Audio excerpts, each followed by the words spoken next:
Original tiles, duplicate ടൈൽസിൽ ഒറിജിനലും ഡ്യൂപ്ലിക്കേറ്റും ഉണ്ടോ, അതോ അത് വെറും ഒരു മിത്താണോ? കഴിവുള്ള സെയിൽസ്മാൻമാർ അവരുടെ സാധനം വിൽക്കാൻ വേണ്ടിയിട്ട് മറ്റേ കടയിൽ ഇരിക്കുന്ന സാധനം ഡ്യൂപ്ലിക്കേറ്റ് ആണെന്ന് പറയുന്നതാണോ? നമുക്ക് കണ്ട് മനസ്സിലാക്കാം. Welcome to AV tiles and sanitary Kollam. ടൈൽസിനെ കുറിച്ച് അറിയാനുള്ള ഏറ്റവും നല്ല യൂട്യൂബ് ചാനൽ. സബ്സ്ക്രൈബ് ചെയ്തിട്ടില്ലെങ്കിൽ ഇന്ന് തന്നെ സബ്സ്ക്രൈബ് ചെയ്യണം. മാക്സിമം ഫ്രണ്ട്സും ഫാമിലിയായിട്ടും ഷെയർ ചെയ്യണം. അപ്പം നമ്മുടെ ഇന്നത്തെ ടോപ്പിക് ടൈൽസിനകത്ത് ഒറിജിനലും ഡ്യൂപ്ലിക്കേറ്റും ഉണ്ടോ എന്ന്. നമുക്ക് പെട്ടെന്ന് തന്നെ പോയിന്റിലേക്ക് വരാം. ടൈൽസിനെ കുറിച്ച് മനസ്സിലാക്കണമെങ്കിൽ നമ്മൾ വേറെ നമുക്ക് പരിചയമുള്ള ഒരു പ്രൊഡക്റ്റിന്റെ മാനുഫാക്ചറിങ് പ്രോസസ്സിനെ കുറിച്ച് മനസ്സിലാക്കണം. So let start from here. Mobile.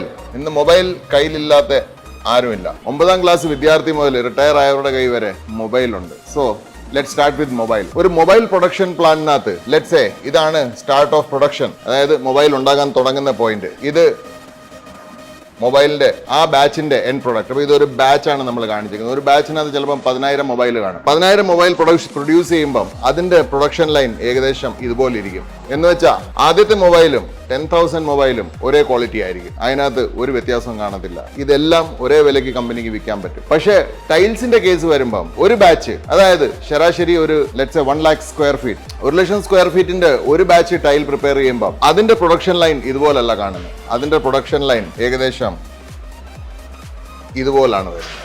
എന്ന് വെച്ചാൽ ആദ്യത്തെ ടൈലും അവസാനത്തെ ടൈലിലും ചെറിയൊരു ഏറ്റക്കരച്ചിലുണ്ട്. പക്ഷേ നടുക്ക് വന്ന പ്രൊഡക്ഷനകത്ത് തുടങ്ങിയ പോയിന്റിൽ നിന്ന് വളരെയധികം ഹൈറ്റ് ഉണ്ട്. ഇനി ഇതിനകത്തുനിന്ന് ഫസ്റ്റ് ക്വാളിറ്റി ആയിട്ട് അല്ലെങ്കിൽ ഓത്തറൈസ്ഡ് ഡീലേഴ്സിന്റെ അടുത്ത് ചെല്ലുന്നതും നല്ല ഡീലേഴ്സിന്റെ നല്ല വിലയ്ക്ക് ചെല്ലുന്നതും കൂടിയ വിലയ്ക്ക് ചെല്ലുന്നതും ഈ ബ്ലൂ ലൈനിന് മേളിലോട്ട് കാണുന്ന പ്രൊഡക്ഷൻ മെറ്റീരിയൽ മാത്രമേ ഉള്ളൂ. എന്ന് വെച്ചാൽ ഒരു ടൈലിന്റെ ഒരു ബാച്ചിന്റെ പ്രൊഡക്ഷനകത്ത് 20 to 25% വരെ കമ്പനി ഉദ്ദേശിച്ച ക്വാളിറ്റി വരാതിരിക്കാം. എന്ന് വെച്ചാൽ ഈ ഒരു സെഗ്മെന്റ് ഇവിടെയും ഈ ഒരു സെഗ്മെന്റ് ഇവിടെ, ഇത് രണ്ടും കൂടെ ചേർത്ത് ഏകദേശം 20 to 25% പെർ ബാച്ചിൽ അണ്ടർ ക്വാളിറ്റി മെറ്റീരിയൽ വരും. ഈ വരുന്ന ടൈൽസ് ഈ ഫസ്റ്റ് ക്വാളിറ്റി ആയിട്ട് മാർക്കറ്റിൽ വരുന്ന ടൈൽസുമായിട്ട് വലിയ വ്യത്യാസം കാണത്തില്ല. ചെറിയൊരു നിറത്തിൽ വ്യത്യാസം കാണും, അല്ലെങ്കിൽ എന്തെങ്കിലും പൊളവിന്റെയോ അല്ലെങ്കിൽ ബോഡിക്കകത്തുള്ള ഇൻഹറന്റ് വീക്ക്നെസിന്റെയോ എന്തെങ്കിലും കമ്പനി സെറ്റ് ചെയ്തേക്കുന്ന അവരുടെ ക്വാളിറ്റി സ്റ്റാൻഡേർഡ്സിൽ ഒത്തുവരാത്ത 20-25% മെറ്റീരിയലാണ്. സോ ഇതിനെ ഒറിജിനലും ഡ്യൂപ്ലിക്കേറ്റും ഒരിക്കലും പറയാൻ പറ്റത്തില്ല.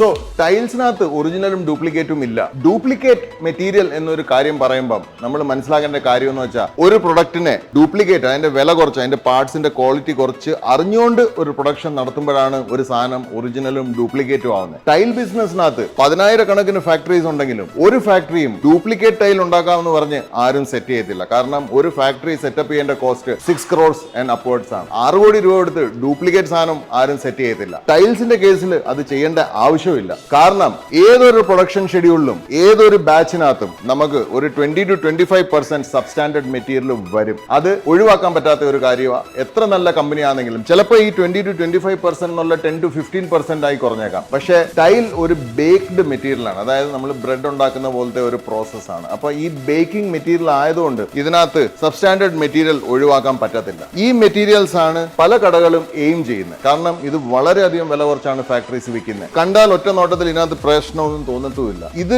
ഈ മെറ്റീരിയൽ ആണ് ഇന്ന് മാർക്കറ്റിൽ ഫ്ലഡ് ചെയ്ത് നിൽക്കുന്ന മെറ്റീരിയൽ. 23 രൂപയ്ക്ക് 2 33 രൂപയ്ക്ക് 4 എന്നൊക്കെ പറഞ്ഞ് വരുന്ന സകല മെറ്റീരിയൽസും പ്രൊഡക്ഷന്റെ ബിഗിനിങ്ങിൽ വന്ന പ്രൊഡക്ഷനിൽ എൻഡിൽ വന്ന സബ്സ്റ്റാൻഡേർഡ് മെറ്റീരിയൽസ് ആണ്, അല്ലാതെ ഡ്യൂപ്ലിക്കേറ്റ് അല്ല. അതുകൊണ്ട് കസ്റ്റമേഴ്സ് പലപ്പോഴും ചിന്തിക്കാറുണ്ട് ഈ കാണിച്ച സാധനം തന്നെ ആയിരിക്കും കയറ്റി വിടുന്നത്. ഒബ്വിയസ്ലി കാണിച്ച സാധനം തന്നെ ആയിരിക്കും കയറ്റി വിടുന്നത്. കാരണം ഇതിന്റെ ഡ്യൂപ്ലിക്കേറ്റ് മേടിക്കാനും കിട്ടത്തില്ല. അങ്ങനെ അത്രയും ശ്രദ്ധയോടെ ഒറിജിനൽ കാണിച്ച് ഡ്യൂപ്ലിക്കേറ്റ് വിൽക്കേണ്ട അത്രയും വലിയൊരു അല്ലെങ്കിൽ അത്രയും മാർജിൻ ഉള്ള ഒരു ബിസിനസ്സും അല്ല ടൈൽ ബിസിനസ്. സോ ആ പേടി ഒരിക്കലും വേണ്ട. ഒരു ടൈല് കടക്കാരും ഒരു സാധനം കാണിച്ച് വേറൊരു സാധനം കയറ്റി വിടത്തില്ല. എന്നാൽ അങ്ങനെ പലപ്പോഴും സംഭവിക്കാം. ആ സംഭവിക്കാവുന്നതിന്റെ പോയിന്റ്സ് എന്തൊക്കെയാണ്, അല്ലെങ്കിൽ അത് ഏതൊക്കെ സാഹചര്യത്തിൽ അങ്ങനെ സംഭവിക്കുന്നത്, അത് നമുക്ക് ചെറുതായിട്ട് ഇപ്പോൾ ഒന്ന് ഡിസ്കസ് ചെയ്യാം.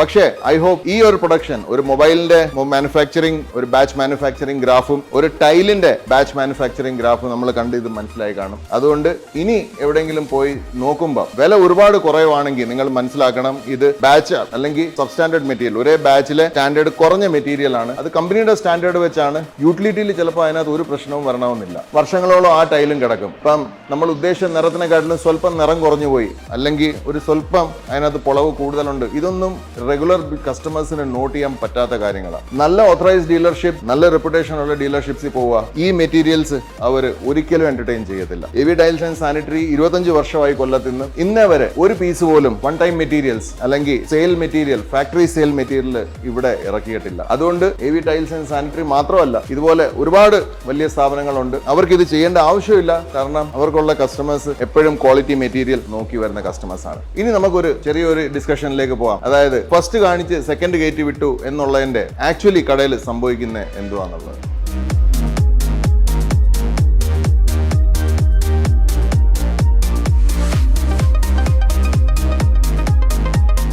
ടൈൽ പർച്ചേസ് ഒരു വളരെ സ്ട്രെയിനുവസ് ആയിട്ടുള്ള അല്ലെങ്കിൽ വളരെയധികം പ്രയാസമുള്ള ഒരു പർച്ചേസ് ആണ്. നമ്മൾ ഒരു തുണി മേടിക്കാൻ പോകുന്ന പോലെ അല്ലെങ്കിൽ വേറൊരു പലചരക്ക് മേടിക്കാൻ പോകുന്ന പോലെ ഈസി അല്ല. കാരണം വളരെ സിമ്പിൾ ആണ്. നമുക്ക് അറിഞ്ഞുകൂടാ നമുക്ക് എന്തുവാ വേണ്ടത്. ഏതെങ്കിലും നല്ല ഷോറൂമിൽ പോയി കഴിഞ്ഞാൽ ഇഷ്ടം പോലെ വെറൈറ്റീസ്, 100-200 വെറൈറ്റി സ്റ്റൈലിന്റെ അവിടെ ഒരു മണിക്കൂർ കൊണ്ട് നമ്മൾ കാണും. അപ്പൊ ഇതിനകത്ത് കസ്റ്റമറിന് മെന്റൽ ഫെറ്റീഗ് അല്ലെങ്കിൽ മാനസികമായിട്ട് അവർ അങ്ങ് ബ്ലോക്ക് ആവും എന്ന് നമുക്ക് സാധാരണ ലാംഗ്വേജ് പറയണം. ഒരു മെന്റലി ബ്ലോക്ക് ആവും. ഏത് ചൂസ് ചെയ്യണം, പ്രൈസ്, ക്വാളിറ്റി, കളർ, സൈസ്, ഈ ഫാക്ടേഴ്സ് എല്ലാം കൂടെ പെട്ടെന്ന് കസ്റ്റമേഴ്സിന് വരുമ്പോൾ കസ്റ്റമറിന്റെ ഒരു മൈൻഡിനകത്ത് ഒരു ചെറിയ ബ്ലോക്കേജ് വരും. അതിന് മെന്റൽ ഫെറ്റീഗ് എന്നും പറയും. പക്ഷെ ഈ ഫെറ്റീഗ് സെയിൽസ്മാന് വരത്തില്ല. കാരണം salesman day in day out ഇത് തന്നെ ചെയ്യുന്നത്. പിന്നെ സെയിൽസ്മാൻ ഒരു മോട്ടീവ് ഉണ്ട്. സെയിൽസ്മാൻ അറിയാം പ്രൈസ് എന്ത് കൊടുക്കണം, ഏത് സാധനം സ്റ്റോക്കിലുണ്ട്, ഏത് സാധനം ഈ കസ്റ്റമറിന് സൂട്ട് ചെയ്യും. ഇതെല്ലാം ഏകദേശം സെയിൽസ്മാന്റെ മൈൻഡിൽ ഒരു ധാരണ ഉള്ളതുകൊണ്ട് അവർക്ക് ഈ ഫെറ്റീഗ് പെട്ടെന്ന് വരില്ല. പക്ഷേ സെയിൽസ്മാനിന് വരുന്നതിനെക്കാട്ടിലും വളരെ പെട്ടെന്ന് ഈ ഫെറ്റീഗ് കസ്റ്റമേഴ്സിന് വരും. അന്നേരം സംഭവിക്കുന്നതെന്ന് വെച്ചാൽ ടുവേർഡ്സ് ദി എൻഡ്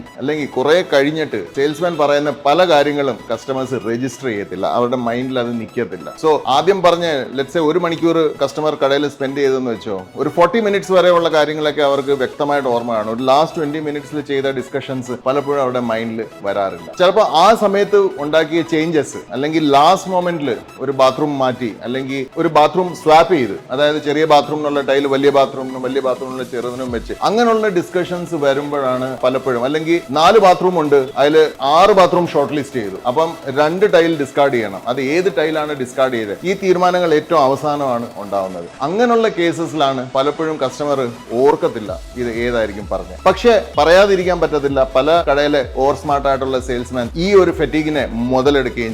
അപ്പം നമ്മൾ മനസ്സിലാക്കേണ്ട, ഒരു കസ്റ്റമർ എന്ന നിലയിൽ നമ്മൾ മനസ്സിലാക്കേണ്ടതെന്ന് വെച്ചാൽ ഏതൊരു ടൈൽ കടയിലും നമ്മൾ പർച്ചേസിന് ചെല്ലുമ്പോൾ നമ്മൾ കുറച്ച് പ്രിപ്പറേഷനിലൂടെ ചെല്ലണം. നമ്മൾ ഒരു തീരുമാനം നേരത്തെ ഉണ്ടാക്കാൻ പറ്റും, നമുക്ക് ഇന്ന കളർ വേണം അല്ലെങ്കിൽ ഇന്ന ഫിനിഷ് വേണം ഉണ്ടാക്കാൻ പറ്റുവാണെങ്കിൽ അത്രയും നമുക്ക് അവിടെ കടയിൽ ചെന്നിട്ടുള്ള മെന്റൽ ഫെറ്റീഗ് നമുക്ക് കുറയ്ക്കാൻ പറ്റും. അപ്പം ഇങ്ങനെ കുറച്ച് കാര്യങ്ങൾ പ്രീ പ്രിപ്പയർഡ് ആയിട്ട് നമ്മൾ ഒരു ഷോറൂമിൽ ചെന്ന് കഴിഞ്ഞാൽ, സപ്പോസ് മാനിപ്പുലേറ്റീവ് ആയിട്ടുള്ള ഒരു സെയിൽസ്മാൻ ആണ് നിങ്ങൾക്ക് കിട്ടുന്നതെങ്കിൽ അവരുടെ മാനിപ്പുലേഷൻ നിങ്ങളുടെ പുറത്ത് വർക്ക്ഔട്ട് ആവത്തില്ല. സോ ഇനിയും ഇതേപോലത്തെ ഇൻഫോർമേറ്റീവ് വീഡിയോസിന് വേണ്ടിയിട്ട് കാത്തിരിക്കുക, സബ്സ്ക്രൈബ് ചെയ്യുക. അടുത്ത വീഡിയോയിൽ ഇതിനെക്കാട്ടിലും നല്ല ടോപ്പിക്കുമായിട്ട് വീണ്ടും കാണാം.